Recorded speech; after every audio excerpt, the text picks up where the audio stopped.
one interesting point I feel like that came from this video is where after Phantom Nightmare, where do you Ash Labrynth, right? Because everyone knows Ash is a pretty freaking good card against Labrynth. Where are you supposed to Ash this deck now with the release of Transaction Rollback, essentially, right? Because previously, or also what people do on Master Duel right now, is people just hold their Ash for the Labyrinth trap cards, right? Which it does have its merit. It definitely does have its merit to wait with Ash for the trap cards, because the trap cards are the most vital thing in this deck, and they are the most crucial thing that you want to stop. They're once per turn and all that kind of stuff, right? So I would say before Phantom Nightmare, I think it was reasonable to keep your Ash for these kind of cards. Now, Transaction Rollback being thrown into the mix might change a little bit. I think Ashing Pots was always correct. I think Ashing Pot of Extravagance, you could argue, was correct. I think Ashing Prosperity, I wouldn't disagree with you there. I would not Ash Prosperity against Labyrinth. So basically, there are, let's break it down in a little bit of a simpler way. There are not that many things you can Ash. Well, there are some, but not too many. And I guess, yeah, that's it. That's it, really. And there's Extravagance. No, Extravagance right there. Prosperity, theoretically. Those are like the 5 things in this deck that you can Ash, assuming that they're not playing Ariana, which I'm not, Stevie. I'm not playing Ariana right now. What we talked about it earlier, but I think it might be good with what's it called? The black goat that laughs or whatever. I think then Ariana becomes viable, because I think right now you don't have enough good pairings with it, good cards that work with it. So these are the 5 things you theoretically can Ash against the standard Labyrinth list, whether they play Extravagance or Prosperity, whatever. Maybe they play both, whatever, you don't know. Before Phantom Nightmare, I think your Ash targets should almost exclusively have been these 3.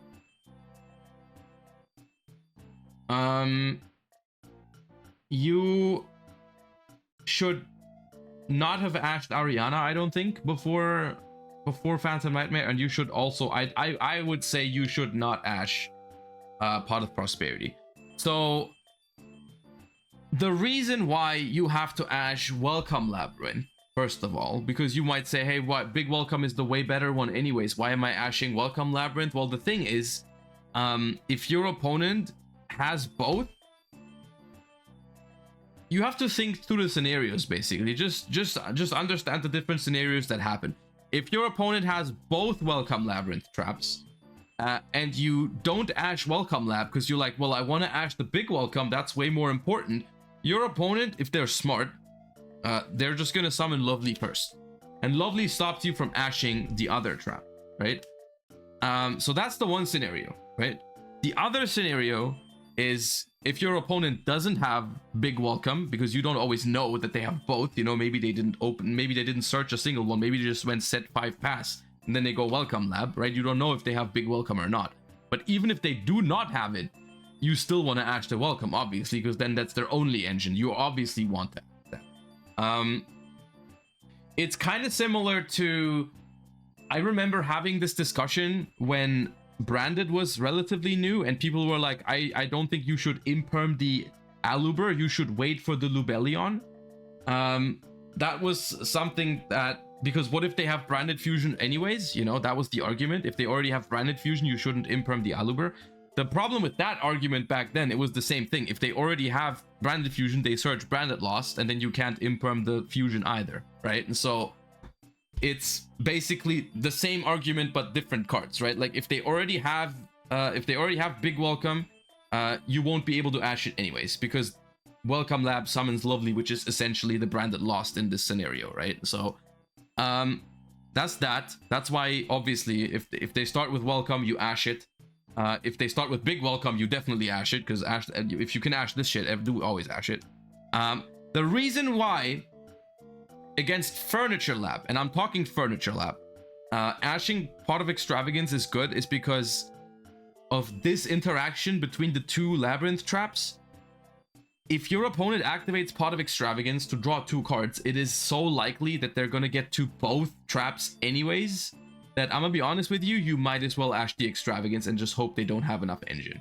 Because if you let the Extravagance go through, and then you also let like the Ariana go through and all that kind of stuff, you might as well just, like, your ash is not gonna really do enough, right? Like, because they're so likely to just find a furniture on top of what they already have, and, you know, because that's the thing, right? If they, this is a situation because you're working with there's information here. You don't have this information about their hand if this is what's going on. They go first, activate Extravagance. There's 4 unknown cards in their hand, right? And so once again, think about the scenarios here. If they don't have engine yet, you definitely want to ash the Extravagance, right? You definitely want to ash the Extravagance, because then they're gonna be stuck without any engine, and you're gonna have an easy time probably, right? If they already have engine, you might argue, okay, I would rather keep my ash for the engine, right? Okay, fair enough. However, if they already have engine, let's say in Ariana, and they activate Pot of Prosperity, the chance that they can get to both Labyrinth traps, basically invalidating your ash, is incredibly high, because all they need to draw is the trap that they're missing, the furniture. They can draw furniture and pretty much pick up the second trap right away. There's so many things that with this Extravagance that they can draw to invalidate your ash anyways, right? So this is why I think even before Phantom Nightmare, it was okay to, or a decent play to ash Extravagance, right? Now, when it comes to Ariana is a different story, because ashing Ariana is something that I think was questionable. I don't think it was usually correct.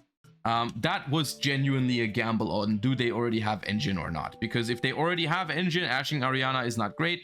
But if they don't have engine yet, then ashing Ariana is obviously better than letting them get a big welcome, which they can later on use in the graveyard and all that kind of stuff, right? But yeah, I think now the only thing that really changes with transaction rollback is that Pot of Extravagance, if you previously thought it was questionable whether you would ash Extravagance or not, I think now you have to ash Extravagance, because the chance with transaction rollback in the mix that they will find a way to play around your ash is way too high if they resolve Extravagance.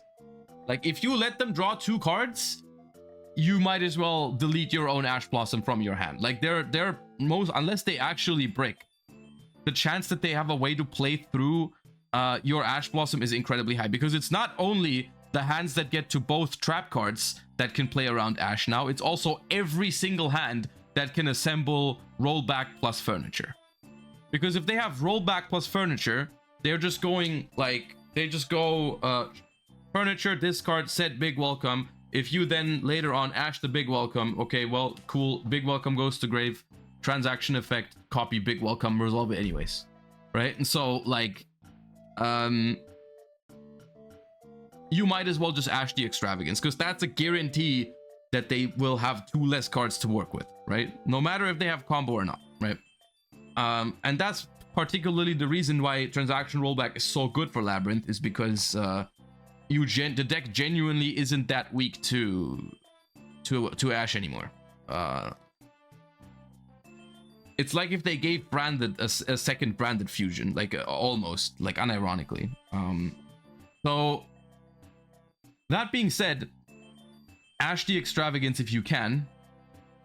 You can even think about ashing Prosperity now, because like I said, before transaction rollback, I don't think I would have ashed Prosperity, but now that transaction rollback is a thing, the chance that, like, if they go Prosperity for 6, the chance that they freaking find transaction rollback to just ignore your ash is, it's there, you know? It's like if they already have furniture and they go Prosperity, your Ash might not do anything. So I think ashing Prosperity is genuinely okay, especially because if they start with Prosperity, you also know they don't have Extravagance, which is another card eliminated from the equation. So I think it's fine to ash Extravagance, to ash Prosperity after transaction rollback. Completely reasonable. So the one thing that people were talking about, the one fringe case here, because I think the decision on these is relatively easy. Like if you see these cards, if you see the draw cards now, you ash them. If they don't have the spells, you try to keep your ash for the traps.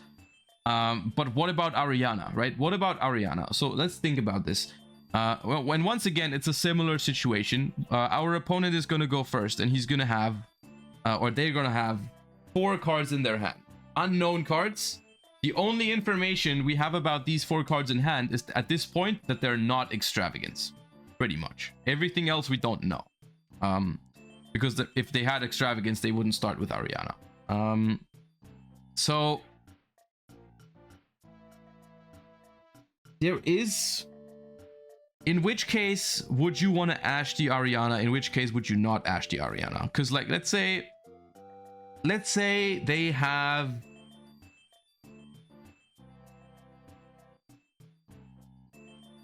There is a lot of scenarios where if they want to play around ash, they can, right? Like, for example, if I have Big Welcome in my hand already, if one of these is Big Welcome or access to Big Welcome, right? Let's say a furniture piece that could turn into a Big Welcome if I wanted to.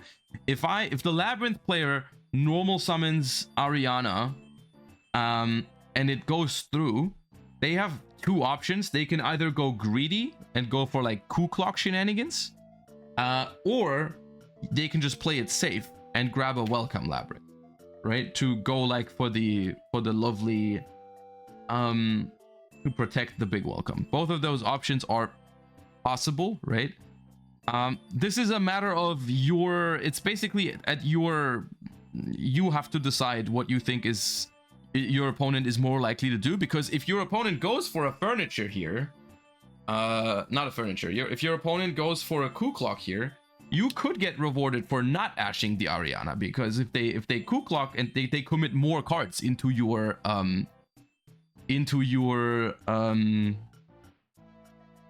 ash, right? They could also go Arias. Yeah, Herman is bringing up a good point. If they are playing the Unchained package, the best way to do it here, instead of going Ku Klok would actually be just go Arias, get the Big Welcome, and if you activate the Big Welcome and you get ashed, bring back the Arias and just go for the Unchained combo, right? So, which is why, by the way, unironically, just to comment to the thing earlier that we watched, if you're playing the Unchained cards, I think that's why you need 1 Arias. Like, 1 is necessary. I think 0 is just not correct. But it's not a guarantee that they're playing the Unchained cards, right? I think the bigger problem, essentially, is if one of the cards in their hand is transaction rollback, which I would expect it to be a 3 of in every Labyrinth deck, to be honest with you. If one of the cards in their hand is transaction rollback, you literally cannot ash the trap cards effectively. Like, there's no shot. Like, if they have transaction rollback, they're not just gonna search the trap card immediately. They're gonna search they're gonna search a furniture piece that they don't have yet, and they're just gonna pop the rollback into the graveyard, and at this point, you're not gonna do anything about it, right? So I honestly think it's arguable that you should ash Ariana just to hope that, you know, they might be stuck on like a rollback in their hand, no engine, and that kind of stuff. But furniture plus rollback is something that makes it very dangerous to hold your Ash Blossom. Is basically the entire point of what I'm saying is, in general, holding your Ash, which is that's the difference here between ashing these 3, right? And ashing and trying to ash the trap card, right? The only difference is in these scenarios, you're ashing the opponent on their turn. In these scenarios, you're trying to keep the ash for your turn to make it so that you can play as uninterrupted as possible, right? The problem is with transaction rollback in the mix, I think it's just not likely that if you let them do everything on their turn, like you ignore what they do essentially, and you just deal with it on your turn, I think it's not gonna be enough, right? I don't think it's gonna be enough to do that. So I think Extravagance, I would 100% Ash. Prosperity, I would say 80% sure that I would Ash a Prosperity. The other question is, if Prosperity is the first card in game 1, that's a whole nother thing, because you don't even know it's Labyrinth yet, right? Like, what about that in general? Out of Prosperity, do you Ash it? It's a interesting question, because like Prosperity for 6, of course, is a powerful searcher, but then it's like, if they already have, you know, like their Diabellstar or Wanted or whatever it would be. Well, I guess Wanted they would be using in the draw phase, but like if they go for like a Diabellstar or whatever, right? Like I know some people that Ash Prosperity. I personally, it depends on my hand. You know, if my hand is bad and I have to just hope that they brick, sometimes I Ash it. But like it's a little bit of a different story there, because that's another difference that is worth noting between Prosperity and Extravagance. If it's Extravagance, you know it's Lab, so you definitely Ash it. If it's Prosperity in game 1, you don't know if it's Ash, right? So yeah, that's that, right? That's that. So Extravagance always Ash, Prosperity depends. Ariana, I would lean towards, yeah, you can Ash Ariana, and it'd probably be a correct play. It'd probably be a correct play to Ash the Ariana. Because Ariana, like the Labyrinth 2-card combos are really, really strong. And Ariana is basically a substitute for any part of these combos. Like, it doesn't matter which hand you draw, Ariana always substitutes for what you're missing. So just making sure your opponent does not search what he's missing right now is worth enough, I think, to Ash Ariana.